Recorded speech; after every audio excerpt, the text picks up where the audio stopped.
Bonjour, aujourd'hui j'ai choisi de vous faire une vidéo sur la tenue du crayon. J'ai choisi un crayon triangulaire parce que c'est plus facile pour les enfants de le tenir. Celui-ci est un peu trop grand, il est à la taille adulte. Il vaut mieux choisir un crayon plus court, ce sera moins lourd.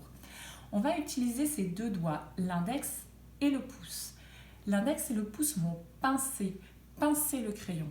Ensuite, le crayon va venir se poser sur le majeur et se coucher sur la main. Ainsi, l'enfant va pouvoir écrire, si possible, en mettant sa feuille dans le prolongement de son bras. Certains enfants en classe ont des problèmes pour garder ces deux doigts-là sur la paume de la main. Alors voilà ce que je fais. Moi, je leur donne une petite perle. Là, j'ai trouvé un petit grain de café que je mets dans la paume de leur main. Et donc, ils doivent le coincer avec ces deux doigts-là. Ce qui fait qu'il ne leur reste que ces trois doigts-là pour tenir le crayon. Qu'on soit gaucher ou droitier, c'est exactement la même méthode. Sauf que notre feuille va être tournée dans l'autre sens.